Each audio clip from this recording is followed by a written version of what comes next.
there, Vi here! Welcome to the channel. Today we're diving into a review of the newly released game, Exoprimal.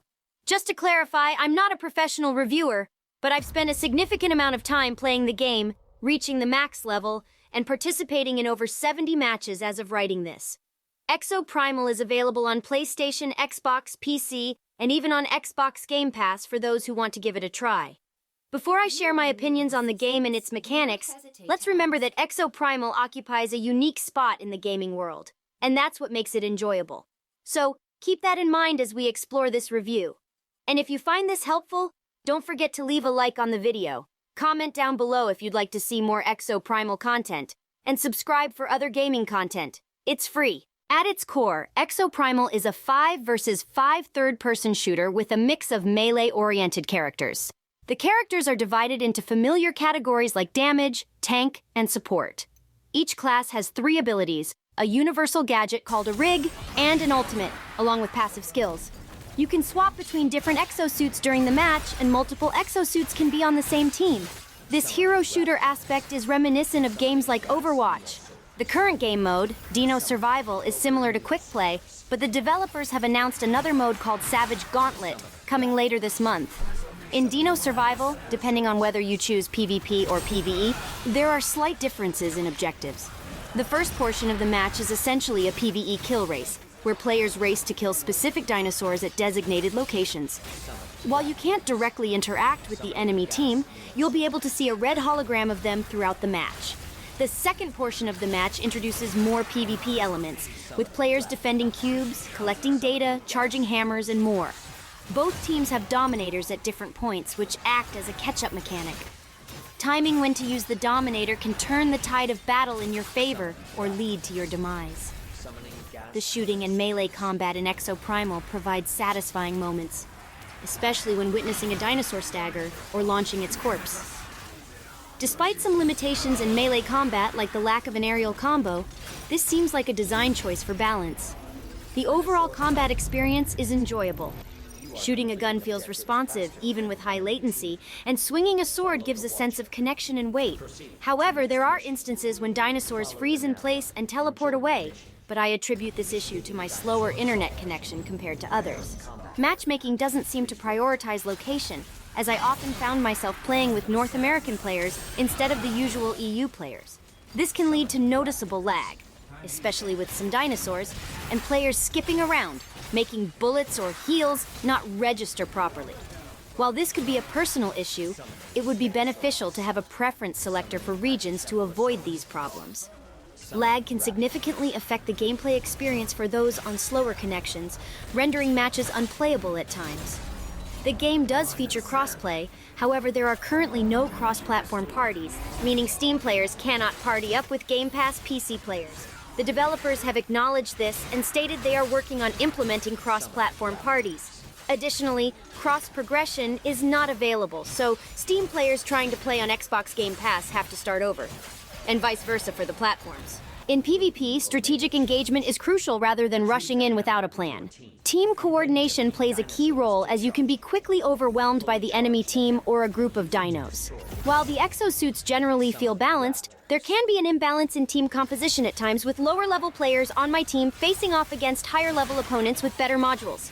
The difference in time-clearing dinos is noticeable. Personally, I think modules should have remained more focused on PvE, but I understand the PvP aspect of creating counters for certain exos and module builds. On the PvE side, dominators are still present, and players can still be invaded by them. This means that even in PvE, it's not a pure PvE experience. The second portion of the match usually remains unchanged from the first, with more defensive objectives like escorting and defending areas, instead of pushing towards the enemy team in PvP. This results in a bit less variety. The good news is that PvE players don't have to worry about losing a match as often, as both teams can win if they complete the final objective within 18 seconds of each other. There are also some purely PvE modes you can occasionally spawn into, which offer the most fun experience in my opinion, but I won't go into detail to avoid spoilers. However, with a coordinated team, the challenges presented in PvE can be overcome with little to no struggle. This raises the question of whether harder content is needed, despite the existence of harder missions that can be spawned into. It's not always guaranteed. Now, let's discuss what I consider to be the weak point of the game, the story. The story is told through an investigation board, where clues are found by completing matches. You'll find yourself reading, listening to voice recordings, and watching videos. Honestly, I didn't pay much attention to the story, partly because my character's appearance wasn't pleasing, but the reality is I simply didn't care for it. Initially, I just wanted to kill dinosaurs. However, from the cutscenes I couldn't skip, the story does seem somewhat interesting. In all honesty, the story feels more like a giant tutorial. As you progress through it, more modes, maps, and dinosaurs unlock. The story can be a turn-off for many players as it blocks access to more challenging content until you've reached a certain point. It takes about 53 matches to complete the story and unlock everything, which translates to roughly 17 hours of gameplay. By that time, most players might already be bored due to the lack of content and repetition. But if you stick with it, you'll discover some hidden gems that I won't spoil here. Let's talk about progression. There are a total of 10 exosuits, with 7 unlocked by default. Each exosuit has its own proficiency level, which stops giving rewards once you reach level 20 proficiency. However, proficiency badges can be earned every 10 levels up to proficiency 100, creating a false sense of grind. The remaining 3 exosuits, Nimbus, Murasami, and Vigilant, are unlocked at player levels 20, 30, and 40, respectively. Once unlocked, you can purchase each exosuit for 5,000 in-game credits within the hangar or with real-world money via the Head Start bundle. The player-level journey ranges from 1 to 50, and along the way, you'll earn modules to improve your exosuit, credits, and loot boxes. After level 50, each level rewards you with 1,000 credits and a loot box. Reaching level 50 also grants access to the upcoming Savage Gauntlet mode, where 5-player teams take on rotating PvE scenarios. These limited-time missions offer a higher level of challenge. Savage Gauntlet presents squads across the world with the same objective, competing for the fastest completion time. The missions are replayable, allowing groups to come back and try new strategies to achieve higher rankings and earn rewards. Exosuits can be equipped with a rig, which is a universal gadget with a 20-second cooldown. Rig customization is unlocked based on player level. Additionally, exosuits can be further customized with modules, providing various benefits such as damage boosts, cooldown reductions, extra ability uses, buffs, and skill alterations. These modules come at a decent price to upgrade. Skins ranging from rare to legendary can also be bought or earned through loot boxes to personalize your exosuit. Like many games today, Exoprimal features a battle pass progression system known as the Survival Pass. It spans from level 1 to level 50, offering 11 rewards on the free track without the need for in-game currency. Completing the Battle Pass does not reward you with a self-sufficient pass. However, I'm not too keen on paying for it, especially when other games like Call of Duty reward Battle Pass owners with enough points and extras for the next season if completed.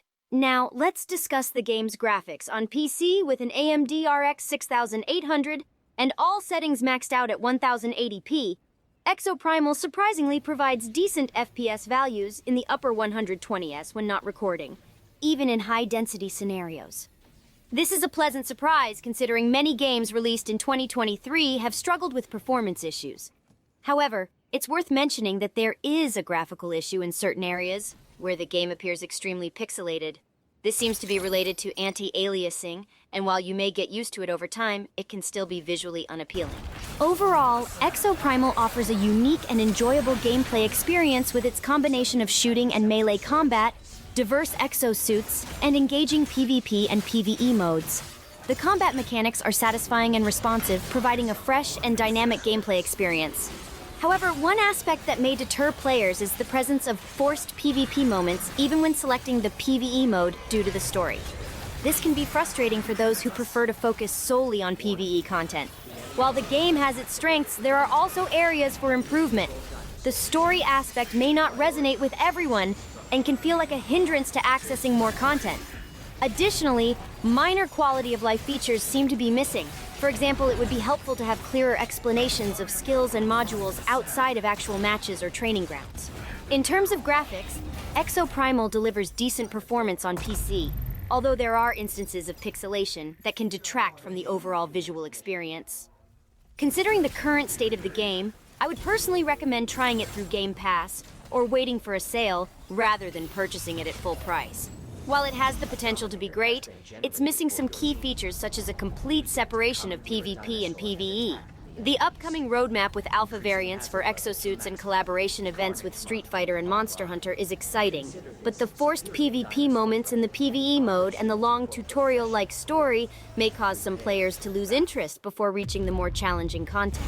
And that concludes my review of Exoprimal. If I had to give it a rating, I'd say it's a solid 7 out of 10. I hope you find this helpful in deciding whether or not to give the game a try. Please remember that this is just my personal opinion, and your experience may vary. If you have any questions or would like to share your thoughts on the game, feel free to leave a comment below. Don't forget to like the video if you found it useful. Subscribe for more gaming content, and I'll catch you all later. Thanks for watching.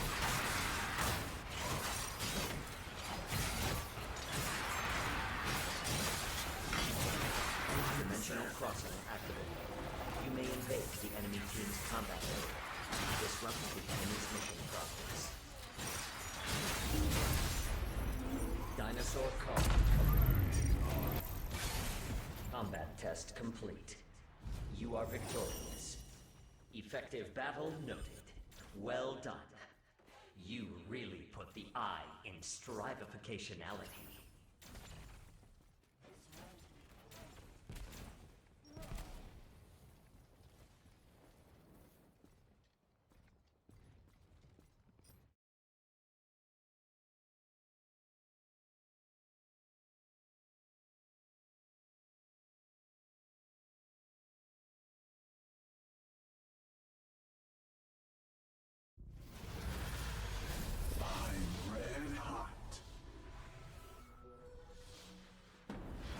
Behold, the best exo fighters in this war game.